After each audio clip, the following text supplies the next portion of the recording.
know when you were diagnosed with autism? It was around the age of 5. Yeah, somewhere around there. Do you know exactly what the doctor said? Like, what your parents, why your parents took you to get diagnosed? I'm not sure. I don't know. I think maybe my parents told me once, but maybe I forgot. But I'm not sure. Okay. I've seen videos on YouTube of people talking about, like, you know, the signs of autism in toddlers, and when you have when you seek help. Yeah.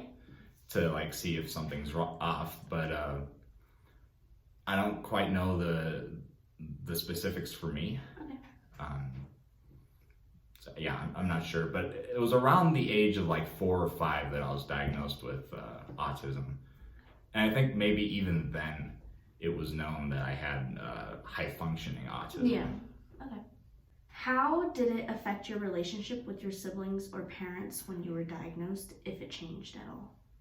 As you were growing up, like if your relationship after you got diagnosed, if it changed. Here's the funny thing. It didn't really register with me until my teen years, and that's a separate story here. But I assume that there were some struggles. It was nothing too bad, but like I seem to remember some moments where Brad, my second oldest brother, you know, he was always for me, you know, getting an education, you know, learning stuff.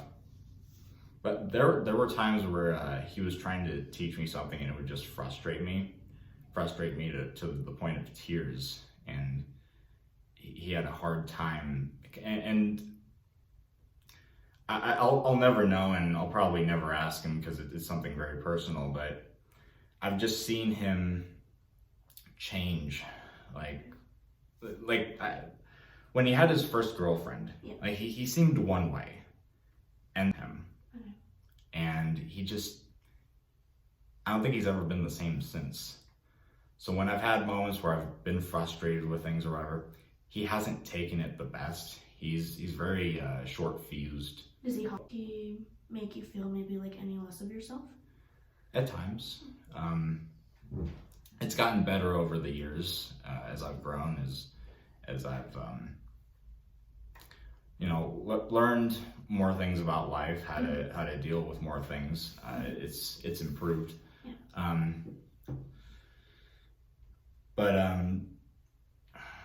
Yeah, the whole thing about me feeling less of myself with him, I don't think that has a lot to do with the autism. It's mostly just our relationship. Okay. That and I've mentioned this to a couple of people, that I don't think I'll fully understand him and he'll fully understand me. But that's it.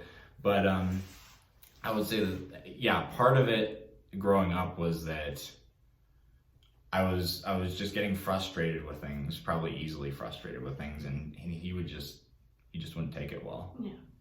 Whereas I think my other brother, Bruce, who's the oldest, he took it better, I think.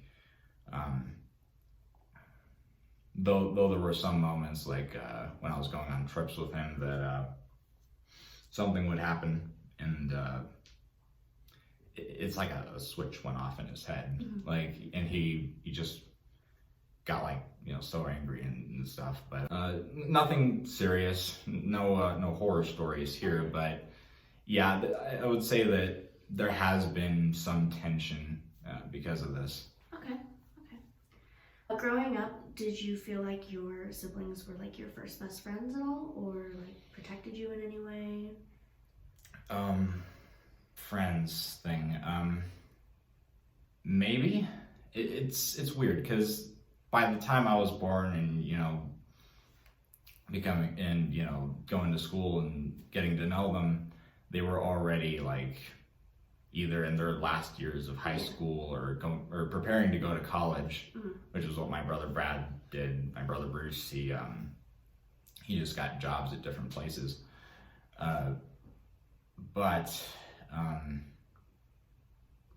So maybe he didn't, because I talked about Brad, just like the way he's acted, there's moments where he said, I'm sorry I did this, I'm sorry I was hard on you, but he did it out of love, and I think he was probably the most protective of the two. Bruce, he's helped me with things. Like, for example, I think he placed my savings in like different stocks or whatever, and I got like a huge amount of money that's helping me with college fees. So there's that. But yeah. What's hard about living with autism? It's hard. Sometimes the feeling that you just have to pretend to be normal, which I'm pretty normal. I'm high functioning, but there are moments where I feel like I just kind of have to mask things a bit.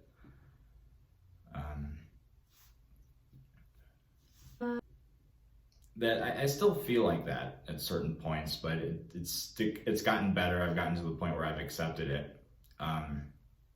There was a period of years because I don't think I was really told the details when I was young.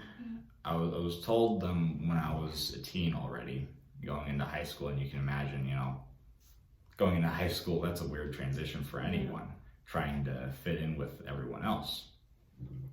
And I remember there were times in high school where I just wanted to be normal so bad that I was pleading with my mom almost at points to remove my 504 plan, remove all these accommodations that I had put in place designed to help me.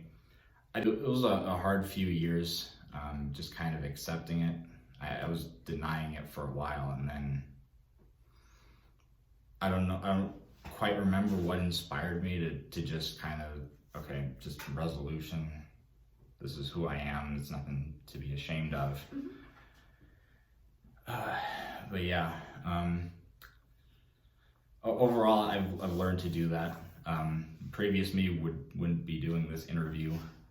It took me a while to open up to other people, not about the autism. I just mean, just learn to be friends with people, which is something that I'm really good at these days.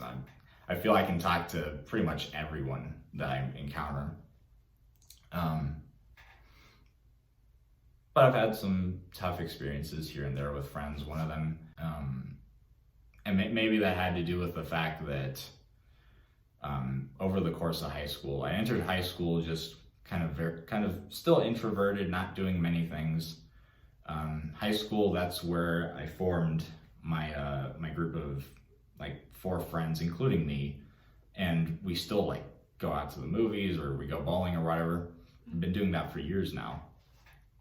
And that combined with the fact that much later in my high school career, I started helping out with the school news broadcast. We would release videos to YouTube, and I guess just getting more involved with other people, it made me realize, who I am, that's not really a problem. Yeah. Just learned to, that's just who I am. Good. Deal with it. Good. How would you describe your autism? I can't remember. I haven't been thinking about it much. Okay. I would think about it a lot in high school when I was spending a lot of time just denying, no, I'm neurotypical and I don't have any problems, whatever. Now that I've kind of just accepted that I have it, I'm like, okay, it's not an issue. Okay. I've just kind of learned to just kind of move on and focus on other aspects of my life. That's really nice. But how I would describe it, I think like in a way it actually helps me because, and I mentioned the fact that people in the autism community, and I discussed this with Christine, that a lot of us seem to focus on details, on like the small details of things.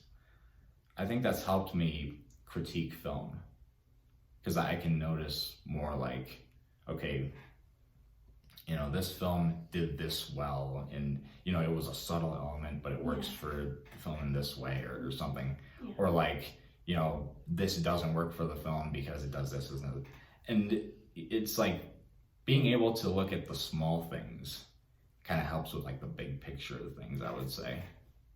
Last question. What do you like about yourself? What do I like about myself? What do you like about besides yourself? being good looking? Yeah, exactly. Oh man, what I like about myself, I like that over time I've just learned to, and this might sound weird, but just ask myself difficult questions. Okay. And is this what I like about myself in general, by the way? Yeah, it could be anything you want. Okay.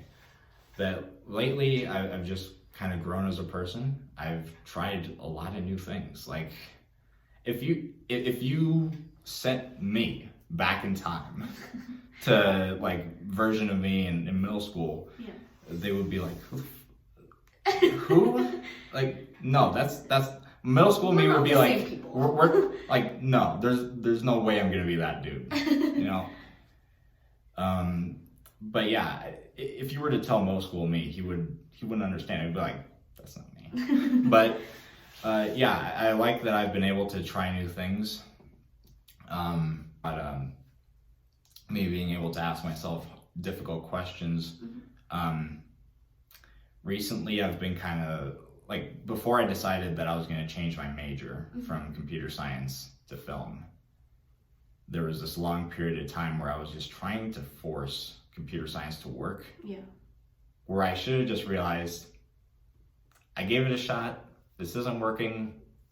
Let's just move on. Whatever this means, let's just get out of here. Right. Because for a while, I just thought it would be just this huge thing, having to add an extra year to my graduation date or whatever. Which that's not the case, actually. But just the simple fact that I've been able to just kind of think on a mature level about things and just say, okay, maybe I don't want to think about this. Maybe I don't want to think about changing my major, but maybe I have to. And I'm glad I did, because now I'm moving to a place where I actually want to be. Yeah, that was my last question. Thank you so much, Brett. You're welcome. You did amazing. Thank you. Great.